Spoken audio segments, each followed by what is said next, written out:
Hi hello ನಮಸ್ಕಾರ ಸ್ನೇಹಿತರ. ಇಲ್ಲಿ ಭಾರ್ಗವಿ ಜೆ.ಪಿ. ಪಾಟೀಲ್ ಅವರನ್ನ ಜೈಲಿಂದ ಬಿಡಿಸುವುದರಲ್ಲಿ ಯಶಸ್ವಿಯಾದ್ಲ.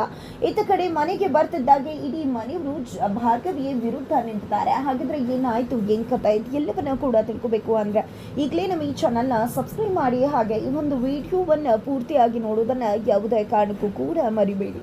ಇಲ್ಲಿ ಭಾರ್ಗವಿ ತನ್ನ ಮಾವನನ್ನ ಬೇಲ್ ಕೊಟ್ಟು ಕರ್ಕೊಂಡು ಹೋಗ್ಬೇಕು ಅನ್ನೋ ಕಾರಣಕ್ಕೆ ತಾನೇ ಕೋರ್ಟ್ಗೆ ಲಾಯರ್ ಆಗಿ ಎಂಟ್ರಿ ಕೊಡ್ತಾಳೆ. ಇಲ್ಲಿ ಭಾರ್ಗವಿ ಜೆ.ಪಿ. ಪಾಟೀಲ್ ಪರವಾಗಿ ನಿಂತು ವಾದವನ್ನ ಮಂಡಿಸ್ತಾರೆ.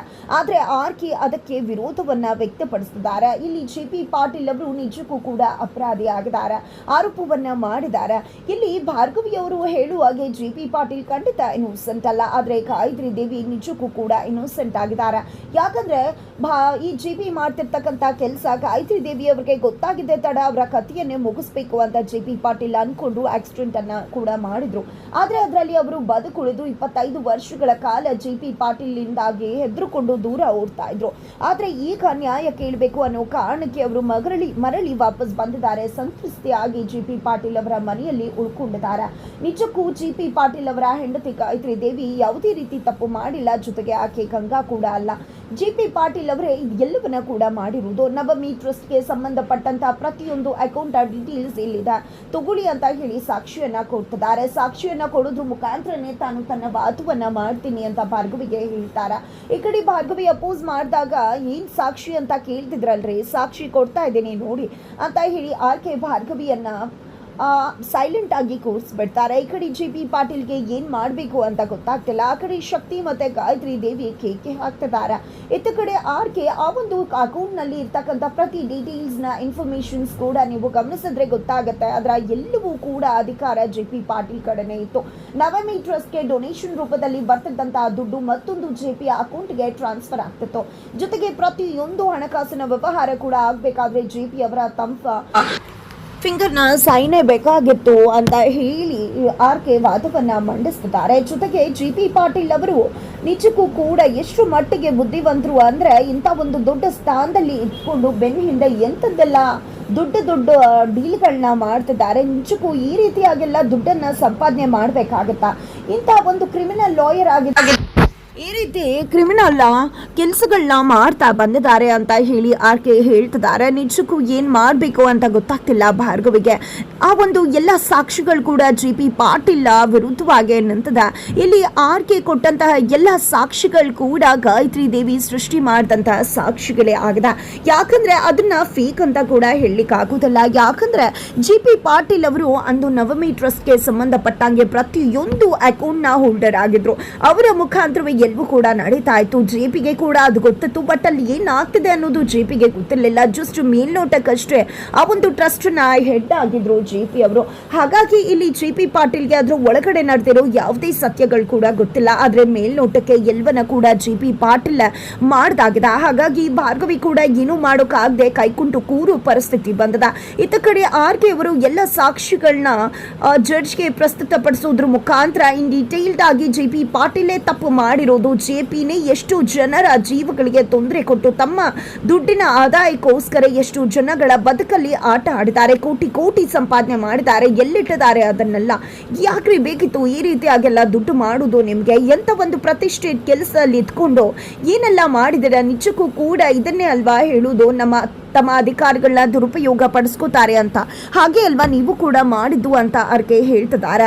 ಜೊತೆಗೆ ಇವರಿಗೆ ನಿಜಕ್ಕೂ ಕೂಡ ಕೊಡಬೇಕಾಗಿರೋ ಶಿಕ್ಷೆ ಅಂತದ್ದಲ್ಲ, ಇವರಿಗೆ ಕಠಿಣ ಕಾರಾಗೃಹ ಶಿಕ್ಷೆಯನ್ನೇ ಕೊಡಬೇಕು. ಜೊತೆಗೆ ಇವರು ಅಪರಾಧಿನೇ ಆಗಿದ್ದಾರೆ, ಆರೋಪಿ ಮಾತ್ರನೇ ಅಲ್ಲ.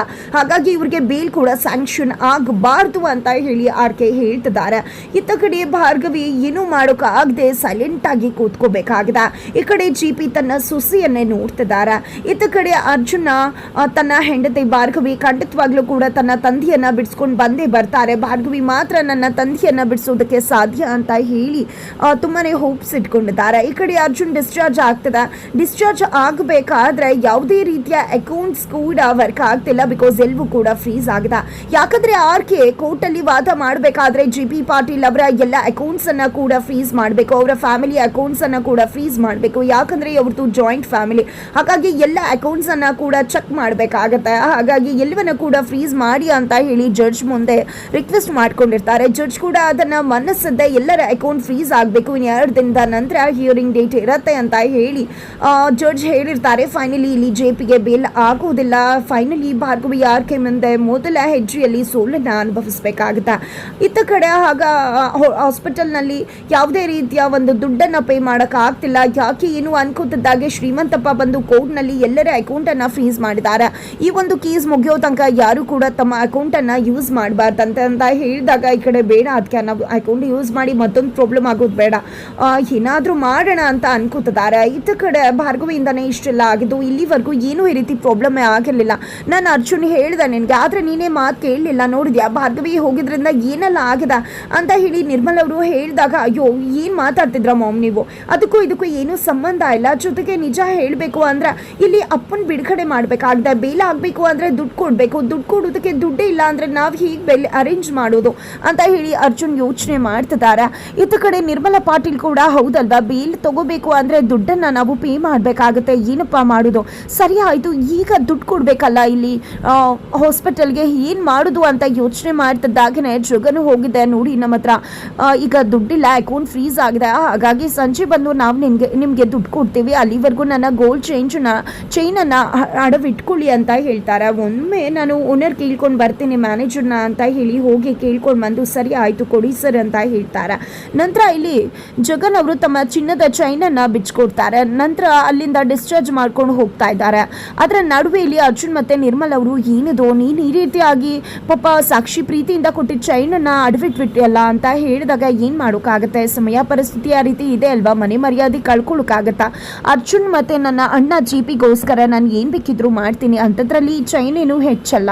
ಸಂಜೆ ಒಳಗೆ ಹೇಗೋ ದುಡ್ಡನ್ನು ಅರೇಂಜ್ ಮಾಡ್ಕೊಂಡು ಬಂದು ನಾನು ಇದನ್ನು ಬಿಡಿಸ್ಕೊಂಡು ಹೋಗ್ತೀನಿ, ಮೊದಲು ಮನೆಗೆ ಹೋಗಬೇಕು, ಅರ್ಜುನ್ ಏನು ರೆಸ್ಟ್ ತಗೋಬೇಕು ಬಾಯ್ಲಿ ಅಂತ ಹೇಳಿ ಎಲ್ಲರನ್ನ ಕೂಡ ಕರ್ಕೊಂಡು ಮನೆಗೆ ಬರ್ತಾರೆ ಜಗನ್. ಇತ್ತ ಕಡೆ ಭಾರ್ಗವಿ ಹೊರಗಡೆ ಬರ್ತಿದ್ದಾಗೆ JP 1 ನಿಮಿಷ ನನ್ನ ಸೊಸೆ ಜೊತೆ ಮಾತಾಡಿ ಬರ್ತೀನಿ ಅಂತ ಪೊಲೀಸ್ ಅವರ ಪರ್ಮಿಷನ್ ತಗೊಂಡು, ನೋಡು ಭಾರ್ಗವಿ ನೀನು ನಿಜವಾಗ್ಲೂ ನನ್ನನ್ನು ಬಿಡಿಸ್ಬೇಕು ಅಂತ ಮತ್ತೆ ಕೋರ್ಟಿಗೆ ಬರ್ತೀಯಾ ಅಂತ ಅನ್ಕೊಂಡಿರ್ಲಿಲ್ಲ. ಚಿಕ್ಕದ್ರಲ್ಲಿ ಪ್ರೀತಿ ಕರುಣೆ ಮಮತೆ ಅಂತ ಬೆಳೆದವನು ದೊಡ್ಡವನಾಗ್ತಾ ನಾನು ನಂದು ಅನ್ನೋ ಅಹಂಕಾರದಲ್ಲಿ ಬೆಳೆದ್ಬಿಟ್ಟೆ. ನೀನು ಕೋರ್ಟಿಗೆ ಬರಬಾರ್ದು ಅಂತ ಏನೆಲ್ಲ ಕುತಂತ್ರ ಮಾಡಿದೆ, ಆದರೆ ಇವತ್ತು ನೀನು ನನ್ನ ಕಾಪಾಡೋದಕ್ಕೆ ಅಂತ ಬಂದಿದ್ಯಾ, ನಿಜಕ್ಕೂ ನಿನಗೆ ಎಷ್ಟು ಧನ್ಯವಾದ ಹೇಳಿದ್ರು ಕೂಡ ಸಾಲದು ಅಂತ ಹೇಳಿ ಕೈ ಮುಗ್ದಿದ್ದಾರೆ ಇಲ್ಲಿ JP. ಆದರೆ ಭಾರ್ಗವಿ ದಯವಿಟ್ಟು ಮಾವ ಆ ರೀತಿ ಎಲ್ಲ ಯೋಚನೆ ಮಾಡಬೇಡಿ, ನನ್ನ ತಂದೆಯನ್ನೇನು ಕಳ್ಕೊಂಡ್ಬಿಟ್ಟೆ, ಆದರೆ ತಂದೆ ಸ್ಥಾನದಲ್ಲಿರೋ ನಿಮ್ಮನ್ನು ನಾನು ಕಳ್ಕೊಳ್ಳೋದಿಲ್ಲ ಅಂತ ಹೇಳಿ ಭಾರ್ಗವಿ ತಿಳಿಸ್ತಾರೆ. ನಂತರ ಇಲ್ಲಿ ಭಾರ್ಗವಿ JP ಪಾಟೀಲ್ ಜೊತೆಯಾಗಿ ಮನೆಗೆ ಬರೋದಿಲ್ಲ, ಬಿಕಾಸ್ JPಗೆ ಬೇಲ್ ಆಗೋದಿಲ್ಲ. ಒಂಟಿಯಾಗಿ ಭಾರ್ಗವಿ ಮನೆಗೆ ಬರ್ತಿದ್ದಾಗನೆ ನೋಡಿದ್ರ ಆತ ಇವಳನ್ನ ನಂಬ್ಕೊಂಡು ಹೋದ್ರೆ ಇಷ್ಟೇ ಆಗೋದು, ಏನು ಮಾವನ ಮನೆ ಕರ್ಕೊಂಡು ಬಂದ್ಯಾ, ಇಲ್ಲ ತಾನೆ, ನೀನು ಆ ರೀತಿ ನಿಜವಾಗ್ಲೂ ಸರಿಯಾಗಿ ಇದ್ದಿದ್ರೆ ಮಾವನ ಮನೆ ಕರ್ಕೊಂಡು ಬರ್ತಿದ್ದ. ನೋಡಿ ಆತ ಇವಳನ್ನ ನಂಬ್ಕೊಂಡು ಹೋದ್ರೆ ಖಂಡಿತ ಮಾವನು ಮನೆಗೆ ಬರುವುದಿಲ್ಲ, ಜೊತೆಗೆ ನಮ್ಮ ಅಕೌಂಟ್ ಯಾವುದು ಕೂಡ ಓಪನ್ ಕೂಡ ಆಗೋದಿಲ್ಲ.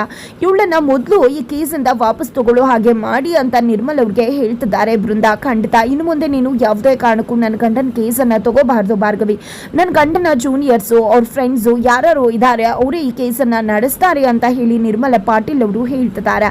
ಹಾಗಿದ್ರೆ ಮುಂದೆ ಏನಾಗತ್ತೆ ಇದು ಎಲ್ಲವನ್ನ ಕೂಡ ತಿಳ್ಕೋಬೇಕು ಅಂದರೆ ಮುಂದಿನ ವಿಡಿಯೋಗೆ ವೇಟ್ ಮಾಡೋದನ್ನು ಮರಿಬೇಡಿ.